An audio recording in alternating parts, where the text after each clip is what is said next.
மக்காவுடைய வெற்றிக்கு பிறகு அபு குஹாஃபா யார்? அபூபக்கர் ரலியல்லாஹு அன்ஹுடைய தந்தை. இஸ்லாமை ஏற்றுக்கொள்வதற்காக முஹம்மது ரசூலுல்லாஹ் ஸல்லல்லாஹு அலைஹி வஸல்லம் இடத்திலே அபூபக்கர் ரலியல்லாஹு அன்ஹு கரத்தை பிடித்து அழைத்து வருகிறார்கள். அல்லாஹ்வுடைய தூதர் சொன்னார்கள், யா அபா பக்கர் ஹல்லா தரக்த ஷேഖ ஃபீ பைத்திஹ், இந்த வயதானவனுடைய தந்தையை வீட்டிலேயே நீ விட்டு வந்திருக்க வேண்டாமா? ஃபதஹப்னா நஹ்னு இலைஹி, அவரை நாம் சந்திக்க சென்றிருக்கலாமே. யா அல்லாஹ், யா அல்லாஹ், முஹம்மது ரசூலுடைய குணத்தை கவனியுங்கள்.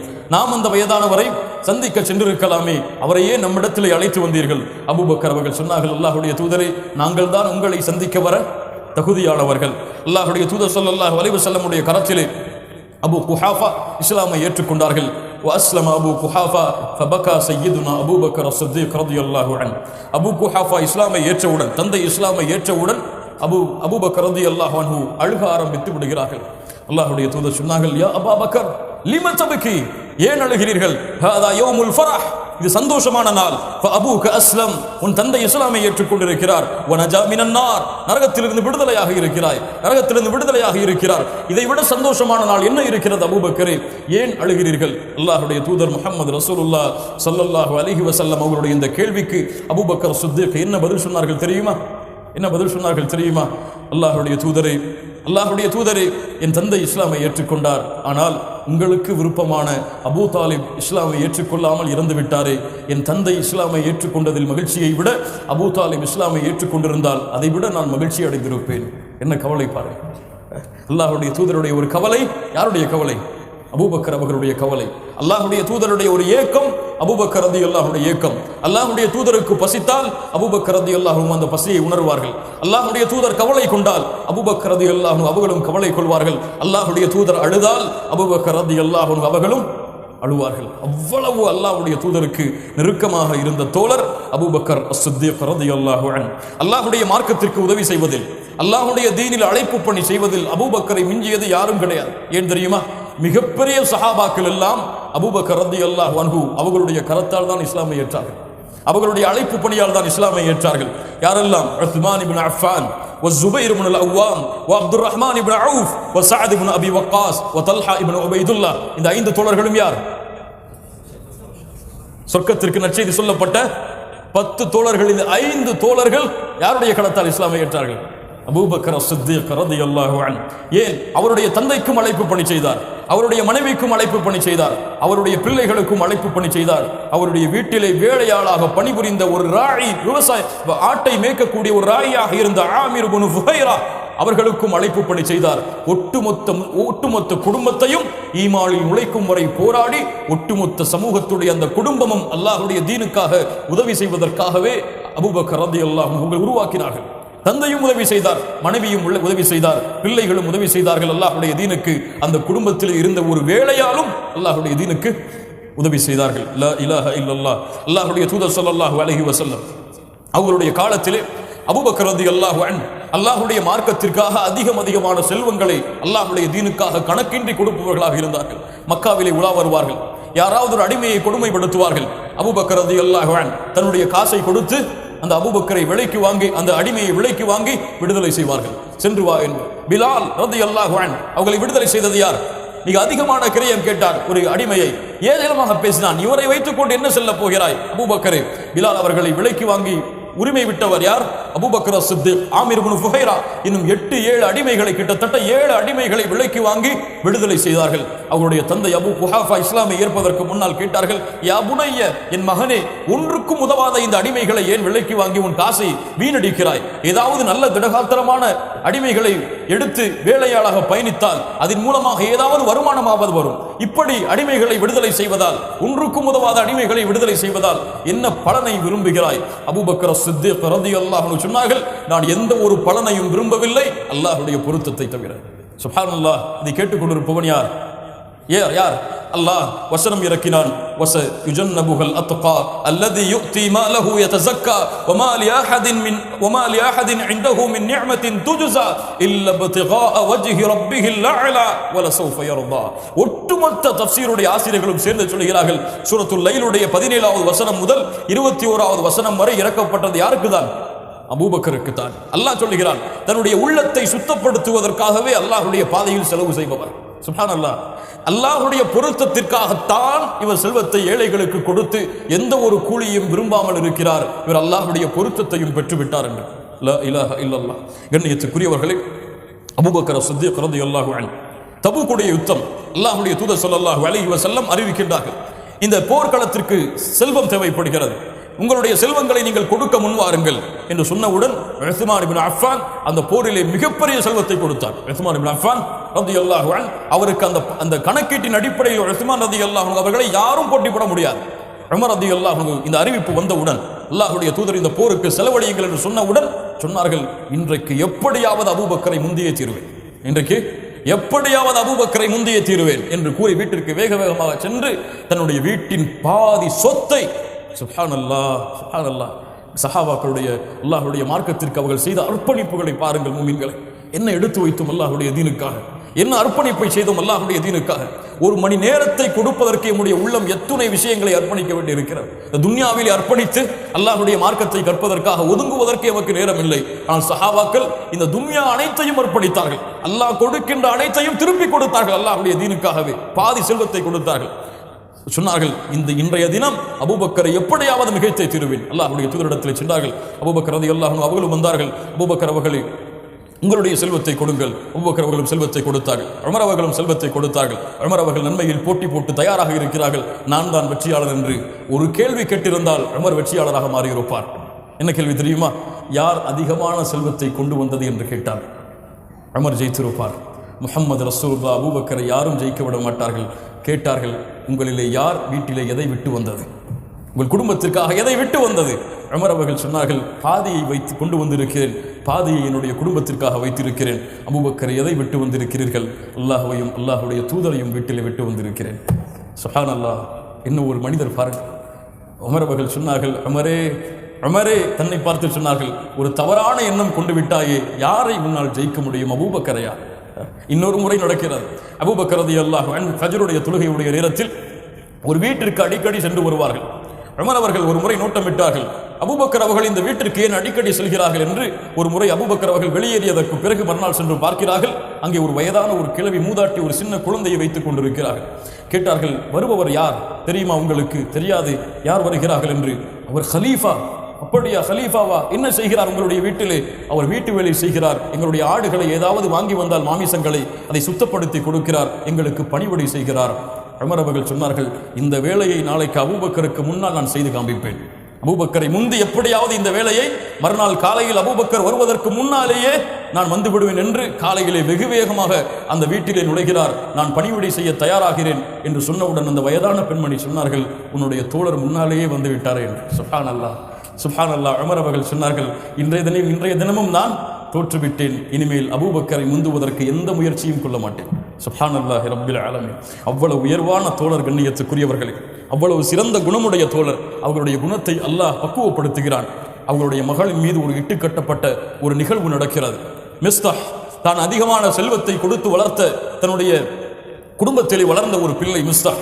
அந்த மிஸ்தாஹ் அவர்களும் ஆயிஷா ரலியல்லாஹு அன்ஹாவுடைய இட்டுக்கட்டப்பட்ட நிகழ்வில் பங்கு கொள்கிறார்கள். அல்லாஹ்வுடைய தூதர் தண்டனையை கொடுக்கிறார்கள், அதில் அவரும் உள்ளடக்கி இருக்கிறார். இதை பார்த்தவுடன் அபூபக்கர் அவர்கள் சொன்னார்கள், இனிமேல் என் மகளின் மீது இட்டுக்கட்டிய அந்த மிஸ்தாஹுக்கு எந்த உதவியும் நான் செய்ய மாட்டேன் என்று சத்தியமிடுகிறார். அபூபக்கருக்காகவே அல்லாஹ் ஒரு குர்ஆனுடைய வசனத்தை இறக்குகிறான். என்ன ஒரு ஈமான் பாருங்கள்! ஒரு மனிதருக்காக ஒரு குர்ஆன் வசனம் இறங்குகிறது. மறுமை வரை அழியக்கூடிய உலகத்திலே நிலையாக இருக்கக்கூடிய ஒரு வசனம் இறங்குகிறது. சூரத்து நூருடைய 22வது வசனம், வலா யஅ்தலி உலுல் ஃபضل மின்கும் வஸ்ஸஅதி அய்யுது உலில் குர்பா வல் மசாகீன வல் முஹாஜிரீன ஃபீ ஸபீலில்லாஹ். உங்களிலே மிக உயர்ந்த தன்மையுடைய ஃபضل மிக்க அந்த ஸஆ மிக்க மனிதர்கள் ஏழைகளுக்கும் மிஸ்கீன்களுக்கும் முஹாஜிர்களுக்கும் கொடுத்து வந்த செல்வத்தை கொடுக்க மாட்டோம் என்று சத்தியம் செய்ய வேண்டாம். வல் யஅஃபு ஃபல் யஸ்ஃபஹு. அபூபக்கரே, கொஞ்சம் விட்டு கொடுங்கள், கொஞ்சம் மன்னியுங்கள். சுப்ஹானல்லாஹ். அல்லாஹ்வுடைய கலாமின் மூலமாக ரசூலுக்கு இறக்கி அல்லாஹ் பேசுகிறான் அபூபக்கரிடத்திலே. அபூபக்கரை மன்னியுங்கள், அவரை விட்டு கொடுங்கள். அல்லாஹ் கேட்கிறான், அலா துஹிப்பூன ஐ யக்ஃபிரல்லாஹு லகும். உங்களை அல்லாஹ் மன்னிப்பதை நீங்கள் விரும்பவில்லையா? சுப்ஹானல்லாஹ். நீங்கள் செய்கின்ற பாவத்தை எல்லாம் அல்லாஹ் மன்னிக்க வேண்டும் என்று விரும்புகிறீர்களே, உங்களுக்கு பாவம் செய்தவரை மன்னியுங்கள் அபூபக்கரே. சுப்ஹானல்லாஹி ரப்பில் ஆலமீன். என்ன ஒரு ஒழுக்கத்தை சொல்லக்கூடிய வசனம் பாருங்கள். வல்லாஹு கஃபூருர் ரஹீம். இந்த வசனமும் ஒட்டுமொத்த தஃப்சீருடைய ஆசிரியர்களும் சொல்கிறார்கள் யாருக்காக இறக்கப்பட்டது? அபூபக்கர் சித்தீக் ரலியல்லாஹு அன்ஹு அவர்களுக்காக. முஹம்மது ரசூலுல்லாஹ் ஸல்லல்லாஹு அலைஹி வஸல்லம் அவருடைய இறுதி நேரம், உலகம் இருளக்கூடிய நேரம், வெளிச்சம் இந்த உலகத்திலிருந்து செல்லக்கூடிய அந்த நேரம், எனக்கு பிறகு ஒரு மனிதர் அபூபக்கர் ரலியல்லாஹு அன்ஹு அவர்கள்தான் என்று உயிரோடு வாழும் பொழுது அல்லாஹ்வுடைய தூதரால் உறுதி கொடுக்கப்பட்ட நேரம். அல்லாஹ்வுடைய தூதர் ஸல்லல்லாஹு அலைஹி வஸல்லம் உடல்நிலை சரியில்லாமல் படுத்த படுக்கையாகவே கிடக்கிறார்கள். எழுந்திருக்க முடியவில்லை, மயக்கமடைகிறார்கள். எழுந்திருக்க முடியவில்லை, மயக்கமடைகிறார்கள். எழுந்திருக்க முடியவில்லை, மயக்கமடைகிறார்கள். பிலால் அவர்கள் வருகிறார். அல்லாஹ்வுடைய தூதரை, தொழுகைக்கு நேரமாகிவிட்டது. அல்லாஹ்வுடைய தூதர் சொன்னார்கள், முரு அபா பக்ரின் ஐ யுஸல்லிய பின்னாஸ். எனக்கு பிறகு அபூபக்கரை நீங்கள் தொழுகை நடத்துமாறு மக்களுக்கு ஏவுங்கள், அபூபக்கரை ஏவுங்கள், மக்களுக்கு தொழுகை நடத்துமாறு. உடனே ஆயிஷா ரலியல்லாஹு அன்ஹா சொன்னார்கள், யா ரசூலல்லாஹ், இன்ன அபா பக்ரின் ரஜுலுன் அசீஃப். என்னுடைய தந்தை அபூபக்கர் மென்மையானவர், அழக்கூடியவர். குர்ஆனுடைய வசனத்தை வார்த்தையால், வாய்களால் உச்சரிக்கும் பொழுது அவரால் அழாமல் இருக்க முடியாது. ஆயிஷா ரலியல்லாஹு அன்ஹா சொல்கிறார்கள், குர்ஆனுடைய வசனம் அவர் ஓதினால் அவர் அழாமல் இருக்க முடியாது. அவர் அழுகையால் குர்ஆனிலே என்ன ஓதுகிறார் என்று பின்னால் உள்ளவர்களுக்கு தெரியாது. அல்லாஹ்வுடைய தூதரே, உமரை தொழுகை நடத்த சொல்லுங்கள். முர்ரு அபா பக்ரின் பிஸ்ஸலாம். அபூபக்கரை தான் தொழுகை நடத்த சொன்னேன் என்று அல்லாஹ்வுடைய தூதர் ஸல்லல்லாஹு அலைஹி வஸல்லம் சொல்கிறார்கள். உடனே ஆயிஷா ரலியல்லாஹு அன்ஹா தங்களுடைய இன்னொரு, அல்லாஹ்வுடைய தூதருடைய இன்னொரு மனைவி இடத்திலே, ஹஃப்ஸா ரலியல்லாஹு அன்ஹா இடத்திலே சொன்னார்கள், நீங்களாவது சொல்லுங்கள், என்னுடைய தந்தை அழக்கூடியவர், குர்ஆனை ஓதினால் அழுவார். அபூபக்கர் ரலியல்லாஹு அன்ஹு அவர்களுடைய அழுகையை பார்ப்பதற்காகவே குறைஷிகள் ஒன்று கூடுவார்கள். குர்ஆனை ஓதும் பொழுது அபூபக்கர் அவர்கள் அழுகையை பார்ப்பதற்காகவே குறைஷிகள் ஒன்று கூடி அதை கேட்பார்கள், என்ன சொல்கிறார் அபூபக்கர் என்று. அதன் மூலமாக அந்த குர்ஆனை கேட்டு இஸ்லாமை ஏற்றுக்கொண்ட சஹாபாக்கள் எத்தனை பேர் தெரியுமா? லா இலாஹ இல்லல்லாஹ். அவ்வளவு குர்ஆனின் மீது பற்று கொண்டவர், குர்ஆனை ஓதுவதில் இன்பம் கொண்டவர், குர்ஆனை சதா நேரமும் வீட்டின் தென்னைகளை உட்கார்ந்து கொண்டு மக்களுக்கு ஓதி காண்பித்துக் கொண்டே இருப்பார் அபூபக்கர் அஸ்-சித்தீக் ரலியல்லாஹு அன்ஹு. ஆயிஷா ரலியல்லாஹு அன்ஹா அதனால்தான் சொன்னார்கள், அல்லாஹ்வுடைய தூதரை அவரால் தொழுகை நடத்த முடியாது. அல்லாஹ்வுடைய தூதர் மீண்டும் சொன்னார்கள், முரு அபா பக்ரின் யுஸல்லிய பின்னாஸ். எதை சொல்கிறது இது? எனக்கு பிறகு அபூபக்கரை தவிர வேறு யாரும் தொழுகை நடத்தக்கூடாது. ஹலீஃபாவாக அபூபக்கரைத்தான் நான் நியமிக்கிறேன் என்ற ஒரு அடையாளம் தான் தொழுகையின் தலைமைத்துவத்தை அபூபக்கருக்கு அல்லாஹ்வுடைய தூதர் ஸல்லல்லாஹு அலைஹி வஸல்லம் கொடுத்தது. அபூபக்கர் ரலியல்லாஹு அன்ஹு தொழுகை நடத்த தயாராகிறார்கள். அல்லாஹ்வுடைய தூதர் ஸல்லல்லாஹு அலைஹி வஸல்லம் மயங்கி மயங்கி விழுந்து இறுதியில் இரண்டு தோழர்களுடைய தோள்பட்டையில் தங்களுடைய இரண்டு கரங்களையும் போட்டவாறு கால்களை பூமியில் தரதரவன இழுத்து ஜமாஅத் நடக்கக்கூடிய அந்த இடத்திற்கு வருகிறார்கள். அபூபக்கர் மக்களுக்கு தொழுகை நடத்தி கொண்டிருக்கிறார்கள். ஒரு புன் சிரிப்பை அல்லாஹ்வுடைய தூதர் சிரித்தார்கள். அந்த சிரிப்பின் உண்மையான அர்த்தம் என்ன தெரியுமா? ஒரு சிறந்த சமூகத்தையும் அந்த சமூகத்தின் தலைவரையும் உருவாக்கிவிட்டேன் என்ற மகிழ்ச்சியின் சிரிப்பு தான் அது. சுப்ஹானல்லாஹ். அபூபக்கர் ரலியல்லாஹு அன்ஹு அல்லாஹ்வுடைய தூதர் வருகிறார்கள் என்று தெரிந்தவுடன் எனக்கு தகுதியான இது இடம் இல்லை என்று பின்னால் வருகிறார்கள். அபூபக்கர் ரலியல்லாஹு அன்ஹுவை அல்லாஹ்வுடைய தூதர் கரத்தால் தடுத்து இருந்து கொள் என்று வலதுபுறம் அபூபக்கருக்கு கீழே அமர்ந்து முஹம்மது ரசூலுல்லாஹ் தொழுகிறார்கள். லா இலாஹ இல்லல்லாஹ். அல்லாஹ்வுடைய தூதர் உயிரோடு இருக்கும் பொழுது அல்லாஹ்வுடைய தூதருக்கு முன்னால் ஜமாஅத்தின் தலைவராக நின்று தொழக்கூடிய பாக்கியத்தை கொடுத்து, எனக்கு பிறகு ஒரு ஹலீஃபாவை, உங்களுக்கு ஆட்சி நடத்தக்கூடிய ஒரு பொறுப்பாளரை உருவாக்கிவிட்டேன் என்று அல்லாஹ்வுடைய தூதர் உயிரோடு இருக்கும் பொழுது சான்று கொடுத்த மிகச்சிறந்த மனிதர் தான் அபூபக்கர் அஸ்-சித்தீக் ரலியல்லாஹு அன்ஹு. இந்த நேரத்தில் தான் முஹம்மது ரசூலுல்லாஹ் ஸல்லல்லாஹு அலைஹி வஸல்லம் மரணம் அடைகிறார்கள். அல்லாஹ் ரப்புல் ஆலமீன் அவர்களை இந்த உலகத்தில் இருந்து அல்லாஹ் அவர்களை தன்னிடத்திலே அல்லாஹ் எடுத்துக்கொள்கிறான். அந்த நேரத்தில் சஹாபாக்கள் எல்லோரும் திகைத்து நிற்கிறார்கள். உலகம் இருண்டு விட்டது. யார் பேச முடியும்? அலி ரலியல்லாஹு அன்ஹு மௌனம். வெளியே அத்துணை சஹாபாக்களும் மௌனம். பிலால் புலம்பிக் கொண்டிருக்கிறார். அத்துணை சஹாபாக்களும் துடித்துக் கொண்டிருக்கிறார்கள் கண்ணீரில். எங்கே சென்று இந்த முஹம்மது ரசூலை இனிமேல் பார்க்க முடியும் என்று சஹாபாக்கள் ஏங்கி கண்ணீர் மல்க நின்று கொண்டிருக்கிறார்கள். அங்கே உமரோ கரத்திலே வாளை உயர்த்தி கொண்டு முஹம்மது ரசூல் இறந்து விட்டார்கள் என்று சொன்னால் அவருடைய தலை வெட்டி வீசப்படும். ஏன் சொன்னார் அப்படி? புரியாமல் சொன்னாரா? இல்லை, அவருடைய பாசம் முஹம்மது ரசூல் இறந்து விட்டார்கள் என்பதை ஏற்றுக்கொள்ளவில்லை. அல்லாஹ்வுடைய தூதரின் மீது வைத்திருந்த பாசம் ஏற்றுக்கொள்ள தயாராகவில்லை. முஹம்மது ரசூல் இறக்கவில்லை, வருவார்கள் எம்மை சந்திக்க என்று உமர் அவர்கள் வெளியே வாளை எடுத்துக் கொண்டிருக்கிறார்கள். அபூபக்கர் ரலியல்லாஹு அன்ஹு எப்போதும் கலங்கினார்கள். மரணம் அல்லாஹ்வுடைய தூதருடைய மரண செய்தியை முன்னால் அறிவிக்கும் பொழுதெல்லாம் கலங்கினார்கள்.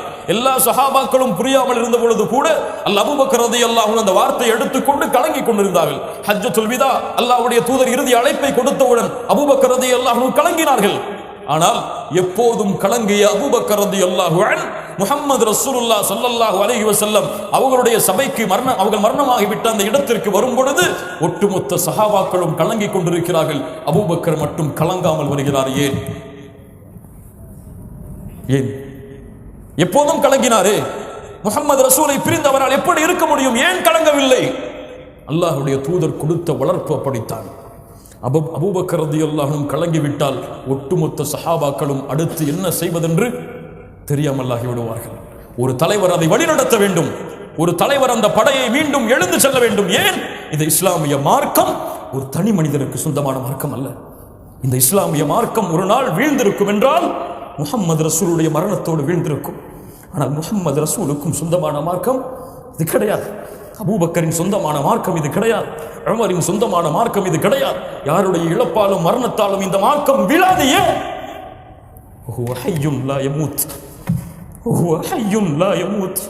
அவன் உயிரோடு இருப்பவன் மரணமாக மாட்டான். அவனுடைய மார்க்கம் அது. அவனுடைய மார்க்கம். உணர்ந்த அபூபக்கர் கலங்காமல் உள்ளே வருகிறார். ஆயிஷா ரலியல்லாஹு அன்ஹா கலங்கிக் கொண்டிருக்கிறார். என் தந்தையே, உங்களுடைய தோழர் இறந்து விட்டார், உங்களுடைய தோழர் இறந்து விட்டார். முஹம்மது ரசூலுடைய அந்த முகத்திலே போடப்பட்டிருந்த கஃனை அகர்த்தினார்கள், நெற்றியிலே முத்தமிட்டார்கள். உயிரோடு இருந்த பொழுதும் மணந்தீர்கள், முஹம்மது ரசூலே இறந்த பிறகும் மணந்து கொண்டிருக்கிறீர்கள். சுப்ஹானல்லாஹி ரப்பில் ஆலமீன். 2 மரணத்தை அல்லாஹ் உங்களுக்கு கொடுக்க மாட்டான். தும்ம ஹரஜ, வெளியே வந்தார்கள். வெளியே உமர் வாளை உருவிக் கொண்டிருக்கிறார். சஹாபாக்கள் எல்லோரும் கலங்கிக் கொண்டிருக்கிறார்கள். ஃபகால அய்யுஹல் ஹாலிஃப் அலா ரிஸ்லிக், சத்தியம் செய்பவரே, அல்லாஹ்வுடைய தூதர் இறந்து விட்டார்கள் என்று கொஞ்சம் நிதானமாகுங்கள், கொஞ்சம் நிதானமாகுங்கள். ஃபலம்மா தகல்லம அபூபக்ரின் ஜலஸ உமர், அபூபக்கர் அவர்கள் பேச ஆரம்பித்தவுடன் உமர் அவர்கள் அமர்ந்து விடுகிறார்கள். ஹமிதல்லாஹ், அல்லாஹ்வை புகழ்ந்தார்கள். கொடுக்கப்படுகிற முதல் குத்துபா, அல்லாஹ்வுடைய தூதருக்கு பிறகு கொடுக்கப்படுகிற முதல் குத்துபா. ஃபஹமிதல்லாஹ் அபூபக்கர் வஸ்னா அலைஹி قال ألا من كان يعبد محمدا صلى الله عليه وسلم فإن محمدا قد مات. யாரெல்லாம் இந்த முஹம்மதை வணங்கிக் கொண்டிருந்தீர்களோ ஸல்லல்லாஹு அலைஹி வஸல்லம், அவர்கள் எல்லோரும் கேட்டுக்கொள்ளுங்கள், முஹம்மது ரசூலுல்லாஹ் மரணமாகி விட்டார்கள். வமன் கான யஅபுதுல்லாஹ் ஃபஇன்னல்லாஹ ஹய்யுன் லா யமூத். யார் அல்லாஹ்வை வணங்கினீர்களோ அந்த அல்லாஹ் தான் உயிருள்ளவன், அவன் மரணமாக மாட்டான். என்ன தௌஹீத், என்ன தௌஹீதுடைய உறுதி, என்ன லா இலாஹ இல்லல்லாஹ்வுடைய அசைக்க முடியாத உறுதி. அல்லாஹ்வுடைய தூதரிடத்திலிருந்து பெற்ற கல்வி, அல்லாஹ்வுடைய தூதருடைய சபையிலிருந்து கிடைத்த தௌஹீத், அல்லாஹ்வுடைய தூதர் பக்குவப்படுத்திய உள்ளம் எடுத்து சொன்னது. முஹம்மது ரசூலை வணங்கியவர்கள் பார்த்துக் கொள்ளுங்கள், முஹம்மது ரசூல் மரணமாகி விட்டார்கள். வல்லாஹு ஹய்யுன் லா யமூத், அல்லாஹ் உயிரோடு இருப்பவன், அவனை வணங்கியவர்கள் அல்லாஹ்வை வணங்கட்டும், அல்லாஹ்வை வணங்கட்டும், அல்லாஹ் தான் இறக்க மாட்டான். வமா முஹம்மதுன் இல்லா ரசூல் கத் خلت من قبله الرسل افئن اتوا قتلا انقلبتم على اعقابكم. இந்த சூரத்துல் ஆல இம்ரானுடைய வசனத்தை ஓதினார்கள். முஹம்மது ரசூல் ஒன்று இறப்பார் அல்லது கொல்லப்படுவார், போரில் கொல்லப்படுவார். அப்படி முஹம்மது ரசூல் இறந்து விட்டால் நீங்கள் எல்லோரும் புறமுகுது காட்டி இந்த மார்க்கத்தை விட்டு சென்று விடுவீர்களா? அப்படி சென்று விட்டால் அல்லாஹ் இருக்காது, எந்த நஷ்டத்தையும் ஏற்படுத்தாது என்ற குர்ஆனுடைய வசனத்தை ஓதுகிறார். உமர் அவர்கள் கீழே உட்காருகிறார்கள், வாளை கீழே போட்டுவிட்டு. அப்போது சொன்னார்கள் உமர் அவர்கள், இந்த வசனம் இப்போதுதான் எனக்கு இறக்கப்பட்டது போல இருந்தது. இந்த வசனம் இதுவரை நான் கேள்விப்பட்டதில்லை, இப்போதுதான் இறக்கப்பட்டதை போன்று இருந்தது. உடனே அபூபக்கர் ரலியல்லாஹு அன்ஹு ஒரு சிறந்த தலைவருடைய உண்மையை எடுத்து செயல்பட ஆரம்பிக்கிறார்கள். அன்சாரிகள் எல்லோரும் சஅத் இப்னு உபாதா அவர்களுடைய தலைமையில் பனு சஈதா குலத்தார்களுடைய வீடுகளில் தஞ்சம் அடைந்திருக்கிறார்கள். ஏன் அந்த தஞ்சம்? ஒரு ஹலீஃபாவை தேர்ந்தெடுக்க வேண்டும் என்று.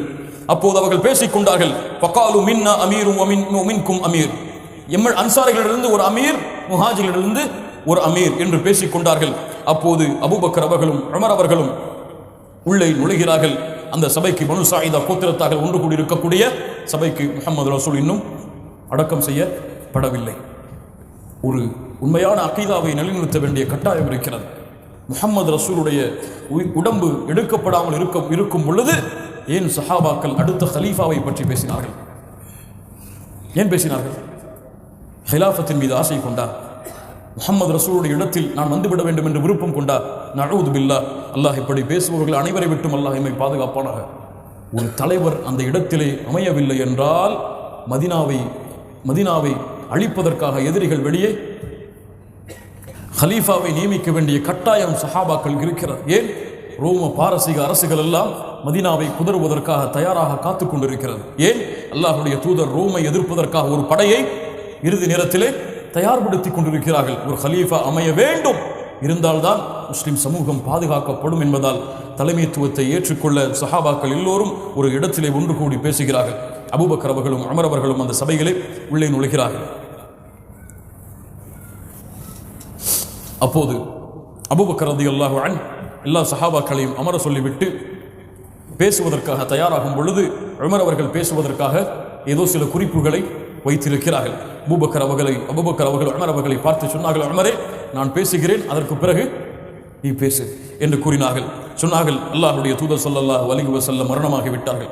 அன்சாரிகளுக்கென்று ஒரு தனி சிறப்பு இருக்கிறது, அதை யாரும் அடைய முடியாது. அல்லாஹ்வுடைய தூதர் சொன்னார்கள், உலக மக்கள் எல்லாம் ஒரு ஓடையின் பக்கம் நடந்து சென்றால், அன்சாரிகள் இன்னொரு ஓடையின் பக்கம் நடந்து சென்றால், அன்சாரிகளின் ஓடைகளைத்தான் நான் பின்தொடர்வேன். அன்சாரிகளை நேசிப்பது ஈமானுடைய அடையாளம் என்று அல்லாஹ்வுடைய தூதருடைய அன்சாரிகளின் சிறப்புகளை எடுத்து சொன்னார்கள். ஒரு ஹலீஃபாவை நியமிக்க வேண்டிய கட்டாயம் இருக்கிறது. குறைஷிகள் தான் தலைமைத்துவத்திற்கு ஏற்றவர்கள், சிறந்த ஊரை சார்ந்தவர்கள். அன்சாரிகள் அசீராக அவர்களுக்கு உதவியாளர்களாக இருந்து கொள்ளலாம். குறைஷிகளிடமிருந்து தலைவரை தேர்ந்தெடுப்போம். அப்போது அங்கிருந்து ஒரு சஹாபி சொன்னார்கள், இல்லை, எங்களிடத்திலிருந்து ஒரு அமீர், உங்களிடத்திலிருந்து ஒரு அமீர். அபூபக்கர் ரலியல்லாஹு அன்ஹு சொன்னார்கள், அப்படியெல்லாம் தேர்ந்தெடுக்க முடியாது. உமர் இப்னுல் கத்தாப், அபூ உபைதா, இந்த இருவரில் யாராவது ஒருவரை ஹலீஃபாவாக பைஅத் செய்வோம். அறிவிக்கப்பட்டு விட்டது. உமர் அவர்கள், அபூ உபைதா. யார் அபூ உபைதா? அல் அமீனு ஹாதிஹில் உம்மா, இந்த உம்மத்துடைய பொறுப்பாளி என்று அல்லாஹ்வுடைய தூதர் பட்டம் கொடுத்த அபூ உபைதா உமர் இப்னுல் கத்தாப். உமர் அவர்கள் சொல்கிறார்கள், இந்த நேரத்தில் அபூபக்கர் அவர்கள் நான் பேச நினைத்த அனைத்தையும் பேசிவிட்டார்கள், எல்லாம் எனக்கு விருப்பமானதுதான், இறுதியிலே ஒரு வார்த்தை சேர்த்தார்களே, அது மட்டும் எனக்கு பிடிக்கவில்லை. என்ன வார்த்தை? உமரையும் அபூ உபைதாவையும் ஹலீஃபாவாக தேர்ந்தெடுப்போம் என்று கூறிய அந்த வார்த்தை மட்டும் எனக்கு விருப்பமானதாக இல்லை. ஏன்? அபூபக்கர் ரலியல்லாஹு அன்ஹு உமர் அவர்களுக்கு பைஅத் கொடுக்க வாருங்கள் என்று அழைத்தவுடன் அபூபக்கர் ரலியல்லாஹுடைய கரத்தை உமர் அவர்கள் பற்றி பிடித்து சொன்னார்கள், எங்களுடைய தோழரே, நீங்கள் தான் எங்களுக்கு அமீராக இருக்க தகுதியானவர்கள். உங்களை அல்லாஹ்வுடைய தூதர் எங்களை விட அதிகமாக நேசித்தார்கள். நீங்கள் இருக்கும் பொழுது எங்களால் இந்த தலைமைத்துவத்தை அடைய முடியாது. நீங்கள் தான் இதற்கு தகுதியானவர்கள் என்று உமர் அவர்கள் பைஅத் கொடுக்கிறார்கள். அபூ உபைதா பைஅத் கொடுக்கிறார்கள். முஹாஜிர்கள் பைஅத் கொடுக்கிறார்கள். அன்சாரிகள் எல்லோரும் பைஅத் கொடுக்கிறார்கள். அபூபக்கர் ஸித்தீக் ரலியல்லாஹு அன்ஹு கலீஃபாவாக நியமிக்கப்படுகிறார்கள். அல்லாஹ்வுடைய தூதர் ஸல்லல்லாஹு அலைஹி வஸல்லம் அடக்கம் செய்யப்படுகிறார்கள். அதற்கு பிறகு அபூபக்கர் ரலியல்லாஹு அன்ஹு மக்களை பார்த்து ஒரு மிக முக்கியமான ஹுத்பாவை நிகழ்த்தினார்கள். வரலாற்றில் எழுதப்பட வேண்டிய அபூபக்கர் அவர்களுடைய மிக முக்கியமான ஹுத்பா பேசினார்கள். அய்யுஹன் நாஸ், மக்களே, லகத் வல்லைது அலைக்கும் வலஸ்து பிகைரிக்கும், நான் உங்களுக்கு ஹலீஃபாவாக நியமிக்கப்பட்டிருக்கிறேன் உங்களால், ஆனால் உங்களை விடவெல்லாம் நான் சிறந்தவன் இல்லை. சுப்ஹானல்லாஹ், உங்களை விட நான் சிறந்தவன் இல்லை. நான் உங்களிடத்திலே நல்ல முறையில் நடந்து கொண்டால் என்னை நீங்கள் ஊக்கப்படுத்துங்கள், நான் உங்களிடத்திலே கெட்ட முறையில் நடந்து கொண்டால் எனக்கு எதிராக ஒன்று கூடுங்கள். சுப்ஹானல்லாஹ், இந்த தலைவர் படி சொல்ல முடியும், எனக்கு எதிராக ஒன்று கூடுங்கள். அத்ஐஃபு ஃபீக்கும் கவிய்யுன் இன்தி, உங்களிடத்திலே பலகீனமானவர் என்னிடத்திலே பலமுள்ளவர். உங்களிடத்திலே பலகீனமானவர் என்னிடத்திலே பலமுள்ளவர். பலமுள்ளவரிடத்திலிருந்து அவருடைய ஹக்கை எடுத்து கொடுத்தே தீருவேன். வல் கவிய்யு ஃபீக்கும் லஈஃபுன் இன்தி, உங்களிடத்திலே பலமுள்ளவர் என்னிடத்திலே பலகீனமானவர். உங்களிடத்திலே பலகீனமானவர் என்னிடத்திலே பலம் உள்ளவர். உங்களிடத்திலே பலம் உள்ளவர் என்னிடத்திலே பலகீனமானவர். அவருடைய ஹக்கை, அந்த ஹக்கை அந்த பலகீனமானவருக்கு கொடுப்பேன் இன்ஷா அல்லாஹ். எந்த ஒரு சமூகம் ஜிஹாதை கைவிடுகிறதோ அந்த சமூகத்தின் மீது அல்லாஹ் இழிவையும் சோதனைகளையும் சாட்டுவான். அல்லாஹ்வுடைய தூதருக்கு நான் கட்டுப்பட்டால், அல்லாஹ்வுடைய தூதருக்கு நான் கட்டுப்படுகிறேன், அல்லாஹ்விற்கு கட்டுப்படுகிறேன். அல்லாஹ்விற்கும் அல்லாஹ்வுடைய தூதருக்கும் நான் கட்டுப்படவில்லை என்றால் ஃபலா தஆத லி அலைக்கும், எனக்கு நீங்கள் கட்டுப்படக்கூடாது. சுப்ஹானல்லாஹ், அல்லாஹ்விற்கும் அல்லாஹ்வுடைய தூதருக்கும் நான் கட்டுப்படுகிறேன், எனக்கு நீங்கள் கட்டுப்படுங்கள். ஒருவேளை அல்லாஹ்வுடைய தூதருக்கும் அல்லாஹ்விற்கும் நான் கட்டுப்பட மறுத்துவிட்டால், நான் மறந்து விட்டால் எனக்கு நீங்கள் கட்டுப்படாதீர்கள். கூமு இலா ஸலாத்திக்கும் என்று கூறி ஹுத்பாவை அபூபக்கர் ஸித்தீக் ரலியல்லாஹு அன்ஹு அவர்கள் முடிக்கிறார்கள். முடித்தவுடன் அபூபக்கர் அவர்கள் ஹிலாஃபத்தை அடைந்தவுடன் செய்த முதல் வேலை உஸாமா இப்னு ஸைத் ரலியல்லாஹு அன்ஹு அவர்களுடைய தலைமையில் ரோம் தேசத்தை நோக்கி அல்லாஹ்வுடைய தூதர் அனுப்பிய 2000 சஹாபாக்களுடைய படை மதீனாவிலே இருக்கிறது. மதீனாவிலே உள்ள சஹாபாக்கள் எல்லோரும் என்ன சொல்கிறார்கள்? அல்லாஹ்வுடைய தூதருடைய கலீஃபாவே, இப்போது நாம் படையை வெளியே அனுப்பிவிட்டால் மதீனா பாதுகாக்கப்படாது. அதனால் இந்த படையை மதீனாவோட வைத்துக் கொள்வோம், வெளியே அனுப்ப வேண்டாம். அபூபக்கர் ஸித்தீக் ரலியல்லாஹு அன்ஹு சொன்னார்கள், இப்படி அல்லாஹ்வுடைய தூதர் அனுப்பிய படையை நான் மாறு செய்து வாபஸ் பெறுவேன். அல்லாஹ்வுடைய தூதர் ஒன்றை ஏவியதை நான் எப்படி மாற்றமாக நடந்து கொள்ள முடியும்? அனுப்பியே தீருவேன் என்று கூறிவிட்டு சொன்னார்கள், எதிரிகளுடைய படையால், எதிரிகளுடைய தாக்கத்தால் மதீனா அனைத்தும் அழிக்கப்பட்டு நான் ஒருவன் தான் உயிரோடு இருந்தாலும் அந்த படையை நான் அனுப்பியே தீருவேன். அல்லாஹ்வுடைய தூதருடைய வார்த்தைக்கு என்னால் மாறு செய்ய முடியாது. என்ன உறுதி பாருங்கள், என்ன நிலை பாருங்கள். அனுப்பியே தீர்வேன் உசாமா இப்னு ஸைதுடைய படையை. அனுப்பிய உசாமா எழுந்திரு, புறப்படு நீ இந்த நேரத்தில் என்று அல்லாஹ்வுடைய தூதருடைய படையை அபூபக்கர் ஸித்தீக் ரலியல்லாஹு அன்ஹு அனுப்பி வைத்தார்கள். அதற்கு பிறகு அபூபக்கர் ரலியல்லாஹுடைய ஹிலாஃபத்திலே நடந்த மிக முக்கியமான செய்தி, இஸ்லாமிய மார்க்கத்தை ஏற்றுக்கொண்ட தூரத்து சஹாபாக்களில் சிலர், இஸ்லாமிய மார்க்கத்தை ஏற்றுக்கொண்ட வெளியூர் வாசிகளில் சில சஹாபாக்கள் ஜகாத்தை கொடுக்க மாட்டோம் என்று மறுக்க ஆரம்பித்தார்கள். ஜகாத்தை கொடுக்க மாட்டோம் என்று மறுக்க ஆரம்பித்தார்கள். அவர்களில் சிலர் இஸ்லாமிய மார்க்கத்தை விட்டு வெளியே செல்ல தயாரானார்கள். அப்போது அபூபக்கர் ஸித்தீக் ரலியல்லாஹு அன்ஹு சொன்னார்கள், யார் இஸ்லாமிய மார்க்கத்தை விட்டு வெளியேறுகிறார்களோ, ஜகாத்தை கொடுக்க மாட்டோம் என்று மறுக்கிறார்களோ, அவர்கள் எல்லோரின் மீதும் நான் போர் செய்து அவர்களுடைய தலைகளை துண்டாக்குவேன். அமர் அவர்கள் வந்தார்கள், யா அபூ பக்கர், எப்படி லா இலாஹ இல்லல்லாஹுடைய கலிமாவை கூறியவரை நீ போர் செய்ய முடியும்? தன்மை அப்படியே மாறுகிறது. கண்ணியத்துக்குரியவர்கள், மென்மையாக பேசுபவர் யார்? அபூபக்கர். மிகவும் எப்போது பார்த்தாலும் வாளை உருவுபவர் யார்? உமர் ரலியல்லாஹு அன்ஹு. அல்லாஹ் எப்படி அந்த உள்ளங்களை அந்த நேரத்திலே பக்குவப்படுத்துகிறான் பாருங்கள். உமர் அவர்களை பார்த்து சொன்னார்கள், உமரே, நீயா சொல்லுகிறாய் இப்படி?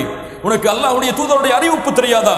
வகாத்திலன்ன, அல்லாஹ்வுடைய தூதர் ஸல்லல்லாஹு அலைஹி வஸல்லம் சொன்னார்கள், உமிர்து அன் உகாத்திலன் நாஸ் ஹத்தா யஷ்ஹது அல்லா இலாஹ இல்லல்லாஹ், லா இலாஹ இல்லல்லாஹ்வை கூறும் வரை, தொழுகையை நிலைநாட்டும் வரை, ஜகாத்தை கொடுக்கும் வரை அந்த சமூகத்தின் மீது நான் போர் செய்வேன் என்று அல்லாஹ்வுடைய தூதர் அறிவித்தது தெரியாதா?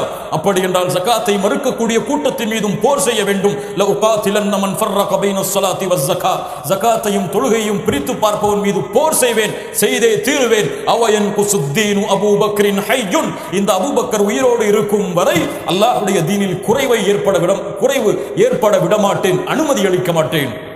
சுப்ஹானல்லாஹ். இந்த அபூபக்கருடைய உயிர் இந்த பூமியில் இருக்கும் வரை அல்லாஹ்வுடைய தீனில் எந்த ஒரு குறைவையும் ஏற்படுத்த விட மாட்டேன். ஆம், அந்த வெளியே சென்ற அந்த முனாஃபிக்குகள் அத்துணை பேரின் மீதும் போர் செய்யப்பட்ட அவர்களுடைய தலைகள் துண்டாக்கப்பட்டது. ஜகாத் அல்லாஹ்வால் கடமையாக்கப்பட்ட கடமை, அது ஃபர்த் என்ற அடிப்படையில். அப்போது உமர் அவர்கள் சொன்னார்கள், அல்லாஹ் ரப்புல் ஆலமீன் அபூபக்கர் அவர்களுடைய உள்ளத்தை அல்லாஹ் பிரித்து வைத்திருக்கிறான், அவர்கள்தான் உண்மையை அறிந்தவர்கள் என்று. கண்ணியத்துக்குரியவர்களே, அபூபக்கர் அவர்களுடைய ஹிலாஃபா மிக நீளமான ஹிலாஃபா கிடையாது. 2.5 ஆண்டுகள் அல்லது கிட்டத்தட்ட 3 ஆண்டுகள் தான் இந்த பூமியிலே அல்லாஹ்வுடைய தூதருடைய மரணத்திற்கு பிறகு அபூபக்கர் ஸித்தீக் ரலியல்லாஹு அன்ஹு அவர்கள் உயிர் வாழ்ந்தார்கள். அவ்வளவு ஆண்டுகள் தான் அவர்களுடைய ஹிலாஃபா. 2.5 ஆண்டுகளோடு அபூபக்கர் ரலியல்லாஹு அன்ஹுடைய ஹிலாஃபா முடிவுக்கு வருகிறது. அபூபக்கர் ஸித்தீக் மரணப்படுக்கையில் இருக்கிறார்கள். நிலையான நீதியான ஆட்சியை 2.5 ஆண்டுகள் கொடுத்துவிட்டு அபூபக்கர் ஸித்தீக் உமர் அவர்களை அழைத்து ஹிலாஃபத்தை பொறுப்பேற்குமாறு அறிவுரை, அல்லாஹ்வுடைய அச்சத்தையும் ஹிலாஃபத்துடைய சட்டங்களையும் கூறிவிட்டு மரணப்படுக்கையில் அபூபக்கர் ஸித்தீக் ரலியல்லாஹு அன்ஹு ஆயிஷா ரலியல்லாஹு அன்ஹா அருகில் இருக்கிறார்கள். யா ஆயிஷா, ஐயு யௌமின் ஹாதா, ஐயு யௌமின் ஹாதா, இது என்ன நாள் ஆயிஷா? யௌமுல் இஸ்னைன், திங்கட்கிழமை. யா ஆயிஷா, فإن مت من ليلي فلا تنتظروا بي غدا, இன்று நான் இறந்து விட்டால் ஆயிஷா, நாளை வரை என்னுடைய உடலை அடக்கம் செய்யாமல் தாமதப்படுத்தாதே. ஏன்? ஏன்? முஹம்மது ரசூலுக்கு நெருக்கமான விருப்பமான நாள் திங்கட்கிழமை. சுப்ஹானல்லாஹி ரப்பில் ஆலமீன். என்ன சொன்னார்கள்?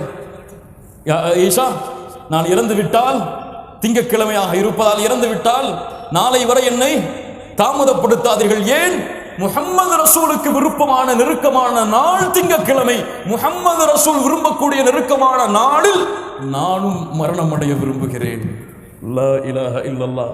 என்ன ஒரு தோழமை பாருங்கள் மூமின்கள், என்ன ஒரு உறவு பாருங்கள். உங்களுக்கெல்லாம் தெரியுமா முஹம்மது ரசூல் மரணித்தது எத்தனை ஆண்டில், எத்தனை வயதில் மரணித்தார்கள்? 63. அவருடைய தோழரும் 63 தான் மரணித்தார்கள். சுப்ஹானல்லாஹ், சுப்ஹானல்லாஹ். அல்லாஹ்வுடைய தூதர் ஸல்லல்லாஹு அலைஹி வஸல்லம் என்ன கிழமையில் மரணித்தார்கள்? திங்கட்கிழமை. அபூபக்கர் ஸித்தீக் ரலியல்லாஹு அன்ஹு அவர்களும் திங்கட்கிழமை தான் மரணித்தார்கள். என்ன ஒரு நேசத்தின் வெளிப்பாடின் பின்பற்றுதல் பாருங்கள். அல்லாஹ் ரப்புல் ஆலமீன் அவர்களுக்கு அந்த வாய்ப்பை கொடுத்தான். 21 Jumadul ஆஹிரா 13வது ஹிஜ்ரியில் Umar ibn Abu Bakr Siddique ரலியல்லாஹு அன்ஹு இந்த பூமியை விட்டு அல்லாஹ்வுடைய தூதருடைய வழியை பின்பற்றி பிரிகிறார்கள். உமர் அவர்கள் அவர்களுக்கு ஸலாத்துல் ஜனாஸா தொழுகையை நடத்துகிறார்கள். அல்லாஹ்வுடைய தூதருக்கு அருகிலேயே அபூபக்கர் சித்தீக் அடக்கம் செய்யப்படுகிறார். எப்படி தெரியுமா? முஹம்மது ரசூலுக்கு நேராக அடக்கம் செய்யக்கூடாது என்று சஹாபாக்கள் முடிவெடுத்தார்கள். எப்படி முடிவெடுத்தார்கள்? முஹம்மது ரசூலுடைய தரஜாவில் அபூபக்கரை வைக்கக்கூடாது, முஹம்மது ரசூலுடைய தோள் புறம் இருக்கக்கூடிய இடத்தில் அபூபக்கர் அவர்களுடைய தலையை வைத்து அடக்கம் செய்தார்கள். சுப்ஹானல்லாஹி ரப்பில் ஆலமீன். இன்னும் ஒரு ஒழுக்கம் பாருங்கள், ரசூலுக்கு அவர்கள் கொடுத்த மரியாதையை, கண்ணியத்தை, பரிவை பாருங்கள். உமர் அவர்கள் அபூபக்கர் ரலியல்லாஹு அன்ஹு அவர்கள் மரணமானதற்கு பிறகு ஹலீஃபாவாக இந்த பூமியில் தோற்றமளிக்கிறார் அமீருல் முஃமினீன் உமர் இப்னுல் ஹத்தாப் ரலியல்லாஹு அன்ஹு. அபூபக்கர் ரலியல்லாஹு அன்ஹு மரண படுக்கையிலிருந்து பிரியும் பொழுது கடைசியாக சொன்னார்கள், தவஃபனி முஸ்லிமா வ அல்ஹிக்னி பிஸ்ஸாலிஹீன். அபூபக்கர் அவர்கள் பேசிய கடைசி வார்த்தை, யா அல்லாஹ், என்னை முஸ்லிமாக மரணிக்கவை, நல்ல மனிதர்களோடு என்னை கொண்டு போய் சேர்த்துவிடு, வல்ஹிக்னி பிஸ்ஸாலிஹீன். கண்ணியத்துக்குரியவர்களே, இதோடு அபூபக்கர் சித்தீக் ரலியல்லாஹு அன்ஹு அவருடைய வாழ்க்கை வரலாற்றுடைய 10 பக்கங்கள் முடிவடைகிறது. நாம் பார்த்தது சில பக்கங்களுடைய துளிகள் தான், ஆனால் அவருடைய வரலாறு மிக நீளமானது. எங்கு பார்த்தாலும் அல்லாஹ்வுடைய தூதரோடு பயணம் செய்தவர். எந்த போர்க்களத்தில் பார்த்தாலும் அபூபக்கர் ரலியல்லாஹு அன்ஹு அல்லாஹ்வுடைய தூதரோடு இருப்பார். அல்லாஹ்வுடைய தூதரிடத்திலே எல்லா தரத்திலும் எல்லா இடங்களிலும் முதல் வரிசையை கைப்பற்றியவர் அபூபக்கர் அஸ்-சித்தீக் ரலியல்லாஹு அன்ஹு. நாளை மறுமையிலும் அல்லாஹ்வுடைய தூதரோடு இருக்கக்கூடிய மிகச்சிறந்த உயர்வான தோழர் அபூபக்கர் அஸ்-சித்தீக் ரலியல்லாஹு அன்ஹு அவர்கள் இப்போதும் அல்லாஹ்வுடைய தூதருக்கு அருகில் நண்பராக இருக்கிறார்கள். நாளை மறுமையிலும் அல்லாஹ்வுடைய தூதரோடு இருப்பார்கள். அவர்களோடு நாமும் இருக்க வேண்டும் என்றால் அல் மர்உ மஅ மன் அஹப், யாரை நேசிக்கிறார்களோ அவர்களோடு தான் மறுமையில் இருப்பார்கள். அல்லாஹ்வுடைய தூதர் சொன்னார்கள், அல்லாஹ்வுடைய தூதரை நேசித்தால், அபூபக்கரை நேசித்தால் ரலியல்லாஹு அன்ஹு, நாளை மறுமையில் அபூபக்கர் அஸ்-சித்தீக் ரலியல்லாஹு அன்ஹு அவர்களோடு நாளை மறுமையிலே இருக்கலாம். அல்லாஹ் ரப்புல் ஆலமீன் எதை பேசினோமோ அதை நம்முடைய வாழ்க்கையில் செயல்படுத்தக்கூடிய வாய்ப்பை கொடுப்பானாக. நம்முடைய உள்ளத்திற்கு நெருக்கமானவர்களாக அல்லாஹ்வுடைய தூதரையும் அவர்களுடைய தோழர்களையும் அல்லாஹ் ஆக்குவானாக. அல்லாஹ் ரப்புல் ஆலமீன் நாளை மறுமையில் அல்லாஹ்வுடைய தூதரோடும் அவர்களுடைய தோழர்களோடும் சொர்க்கத்திலே ஜன்னத்துல் ஃபிர்தௌஸிலே வசிக்கக்கூடிய வாய்ப்பை அல்லாஹ் கொடுப்பானாக. அகூலு கௌலி ஹாதா அஸ்தக்ஃபிருல்லாஹ் லி வ லக்கும். அஸ்ஸலாமு அலைக்கும் வ ரஹ்மத்துல்லாஹி.